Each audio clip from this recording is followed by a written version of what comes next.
આજે આમ આદમી પાર્ટી સદસ્યતા અભિયાન અંતર્ગત આમ આદમી પાર્ટી દરેક જિલ્લાઓમાં અને તાલુકાઓમાં સદસ્યતા અભિયાનની શરૂઆત કરી છે. આમ તો વિસાવદર વિધાનસભાની પેટા ચૂંટણીનું જે પરિણામ મળ્યું ત્યારથી ગુજરાતના ખૂણે ખૂણેથી આમ આદમી પાર્ટીમાં જોડાવા માટે લોકો ઉત્સુક છે. તમામ પ્રાદેશિક કે રાષ્ટ્રીય પાર્ટીના નેતાઓ પણ પોતાની પાર્ટી સાથે છેડો ફાડી અને જે સારા લોકો છે એ આમ આદમી પાર્ટી સાથે જોડાવા ઉત્સુક છે. આજે એ અનુસંધાને નડિયાદમાં જ્યારે સદસ્યતા અભિયાન માટે મિટિંગનું આયોજન કરવામાં આવેલું, આ મિટિંગમાં ભાજપ અને કોંગ્રેસના મહત્ત્વના પદો પર બેઠેલા પૂર્વ પ્રમુખો હોય કે પછી હાલ ચાલુ પ્રમુખો હોય, આ તમામ જોડાયા છે. સાથે જ યુવાનો પણ આજે આમ આદમી પાર્ટી પરિવારમાં જોડાયા છે. ઉદ્યોગપતિઓ જે ખરેખર રાષ્ટ્રને અને ગુજરાતને પ્રેમ કરે છે, જે ખરેખર ઈમાનદાર રાજનીતિને પસંદ કરે છે, આવા લોકો પણ આજે આમ આદમી પાર્ટી પરિવારમાં જોડાયા છે. ખાસ કરીને વિમલભાઈ હોય, માઇકલભાઈ, સુરેશભાઈ અને નરેશભાઈ પંચાલ જે ખરેખર કપડવંજ કોંગ્રેસના ઉપપ્રમુખ છે, એવી જ રીતે પૂનમબેન છે એ નરોડાના વિધાનસભા પ્રમુખ છે. સાથે જ ભાજપના પણ અમુક નેતાઓ આજે આમ આદમી પાર્ટીમાં વિધિવત રીતે જોડાયા છે. સીધી વાત એ છે કે ગુજરાતની જનતા પરિવર્તન ઈચ્છી રહી છે.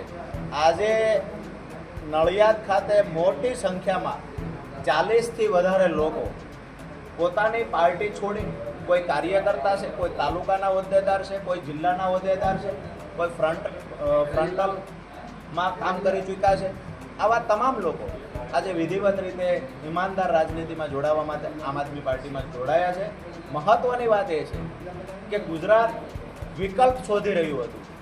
ગુજરાતની જનતા 30 વર્ષના ભારતીય જનતા પાર્ટીના શાસનથી ત્રસ્ત હતી, તો વિકલ્પ તરીકે આજે ગુજરાતની જનતાને દેખાતું હોય કોઈ તો માત્ર આમ આદમી પાર્ટી છે. અને આવનાર સમયમાં તાલુકા જિલ્લા પંચાયતમાં મજબૂતાઈથી આમ આદમી પાર્ટી પરિવાર ગુજરાતની તમામ સીટો પરથી ચૂંટણી લડશે. અને જે આજે શ્રી ગણેશ કર્યા છે સદસ્યતા અભિયાન અંતર્ગત, આવનાર સમયમાં હજારો લાખો લોકો આમ આદમી પાર્ટી પરિવારના સભ્યો બનશે.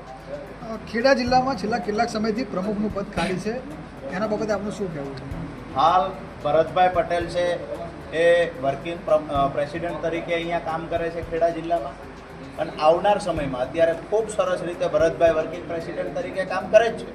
આવનાર સમયમાં મજબૂતાઈથી સંગઠનને આગળ વધારવા માટે જે લોકો પણ આમ આદમી પાર્ટી પરિવારમાં જોડાઈ રહ્યા છે, એમાં પણ જે જવાબદારી લેવા ઈચ્છતા હશે અને ખરેખર જવાબદારી નિભાવી શકે એવા લોકો હશે, આ તમામનો સંગઠનમાં સમાવેશ થશે.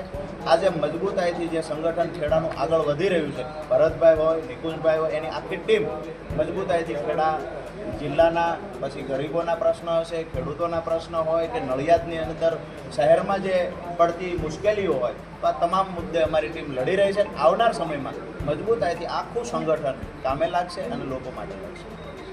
ધન્યવાદ.